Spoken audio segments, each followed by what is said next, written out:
Welcome back, you two. Greetings, Lord Hien. Glad you could join us.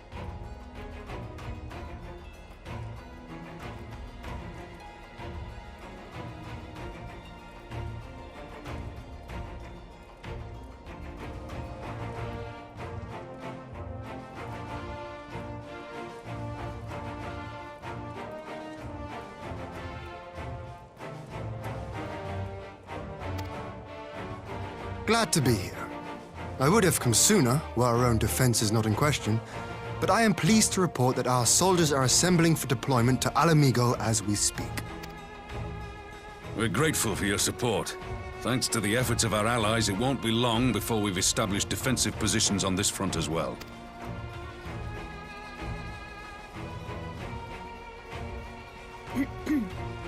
We have some good news too.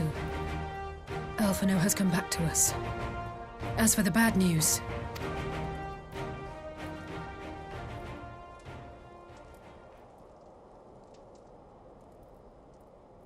So, Alphino won't wake up, Gaius van Baelsar is alive and hunting Ascians, and the Empire is planning to poison us all with toxic gas. Does that sound about right?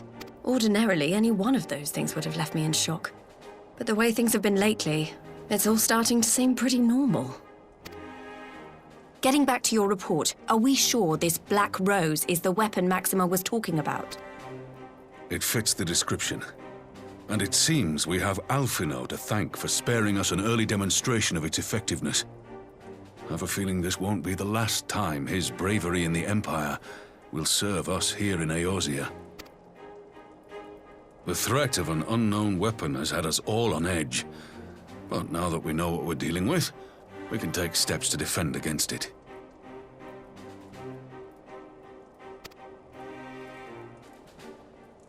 As for Gaius, I'm not sure what to think. Am I happy he's alive? Not in the slightest. Am I happy he's hunting Ascians? Aye, I'd have to say I am. Oh, speaking of Garleans you didn't expect to see, we have a tale of our own, as it happens. When we sent envoys to the Imperial Army to request talks, they returned with the message that Varys Zos Galvus would be attending. The Emperor himself. Well, Varys did sanction the Popularis peace mission, but knowing that an Ascian walks in his son's skin, I do not see how we can trust him or any... The Alliance would proceed with negotiations regardless, if only to give ourselves more time to prepare. Right. Yes. So, as a condition for the talks to go forward, the Empire has requested that a member of the Scions be present. There'll be a representative from...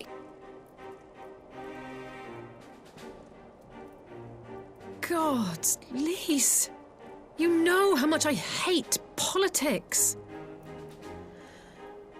But then, what choice do I have? Alphino and the others aren't going to do it. Very well. I shall attend as the Scion's representative.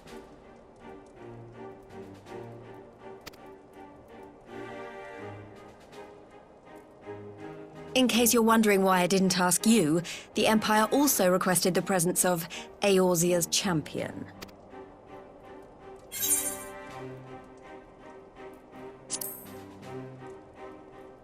That's settled then. We don't know what Varys means to bring to the table, or why he wants you there, but having you close at hand will make all the difference. The meeting will take place on the border. Anticipating an early assault, we mean to position the bulk of our forces nearby. The Alliance leaders should already be on their way. Once you're ready, we can head out and join them.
esteemed representatives of the Eorzean Alliance. On behalf of the Garlean Empire, I thank you for inviting me here today. As this parley was convened at your request, I invite you to speak first. Very well, Your Radiance. I, Nanimo Ulnamo, 17th in the line of Ul, should be pleased to oblige you. As recent events in Alamigo and Doma have made plain, the subjugation and exploitation of neighboring nations is not a sustainable policy. Should this day end in war, you may very well defeat us, but you will never extinguish the people's desire for freedom. Though it may not be in our lifetime, there will be another revolution, another war, and the cycle will continue. Doma has entered into a concord with the nations of Eorzea, a partnership wherein we recognize one another as equals. Garlemald could be afforded similar treatment. You need only set aside your ambitions and join us in paving a path towards peace.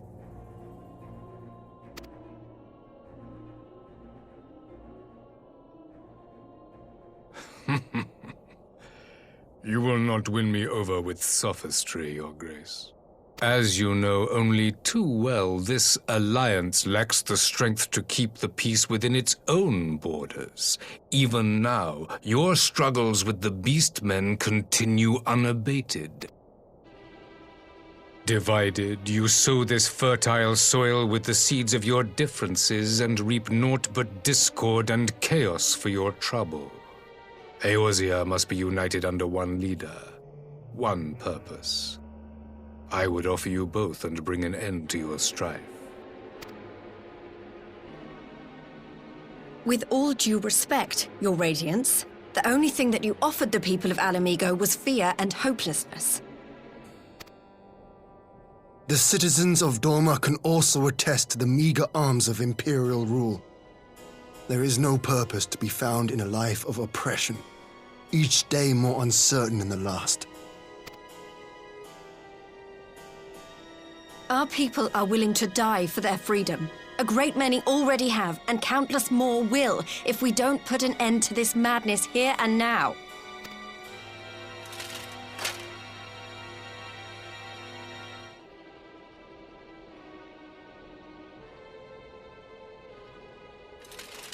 We brought order and stability to your lives. This madness and bloodshed is of your own making. You broke the peace, not Garlemald. Peace. Order. You kill our peoples, despoil our lands, take everything that is ours. And what? You expect us to lick the boot that grinds our faces into the dirt?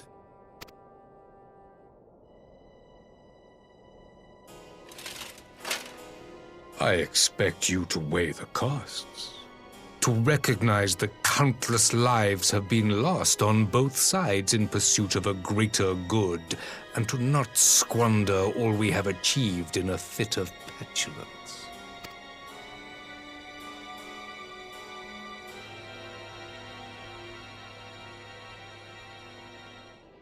Your Radiance, I fear I can personally attest to the dangers of pursuing one's vision with such righteous fervor. For 1,000 years, the Holy See of Ishgard waged war with dragons. 1,000 years of sacrifice, of sorrow and hate, in which we bathed in the blood of friend and foe alike. Had it gone on any longer, we may well have drowned.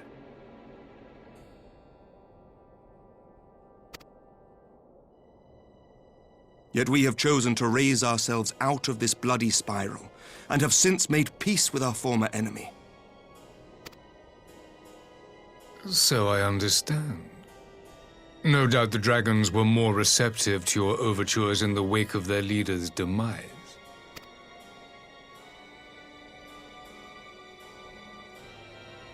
You speak of peace, yet use war to achieve it. Your father would not have bothered to obscure his intent with honeyed words. He understood that strength is all that matters in the end.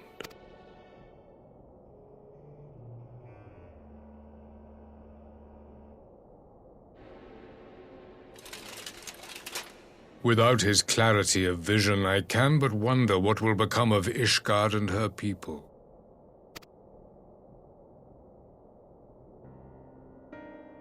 There was a time when Garlemald too lacked a leader of conviction. Weak and unable to wield magic, we were at the mercy of the strong from whom we sought refuge in the bitter cold of the north.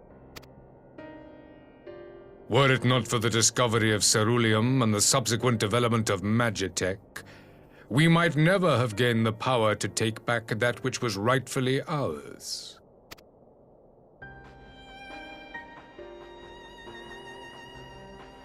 You speak as if your people were the first to have been driven from their homes. Limsa Lominsa was built by wayward souls in search of a place to call their own. On the shores of Vilbrand we found it, and from those humble beginnings did we grow and flourish. And all without robbing our neighbors of their liberty.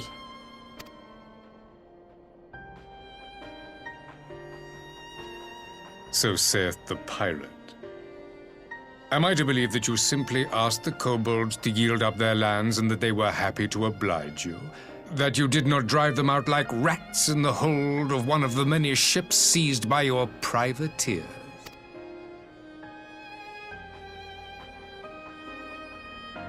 I will concede that after centuries of exile, reclamation may be mistaken for invasion. Nevertheless, it is not. And those who till stolen soil have no right to object when cast out in turn.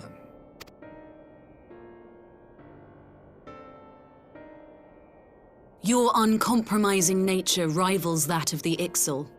They too lament circumstances which they themselves perpetuate. Were they but to embrace peace, we would welcome them with open arms. Indeed, some few have done just that, and now receive of the Twelve's Wood's bounty. Would that your people might learn from their example.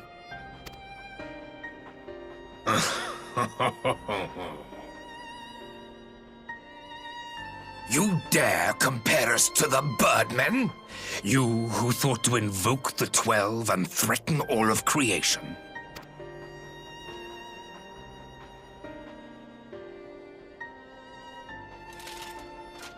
I came here in the hope of finding some speck of common ground, but I see now these discussions will accomplish nothing. Despite what you people may believe, I am not wont to choose the sword over the olive branch. 'Tis but a pity men are loath to accept one without first being shown the other.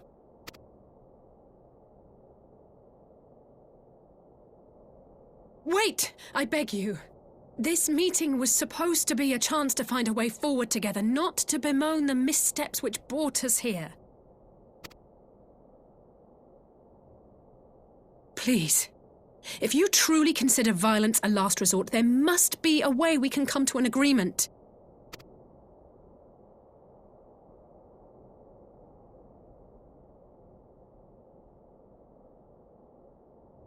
As Mistress Alisaie says, we did not come here to bicker over the past, but to discuss how we might strive towards a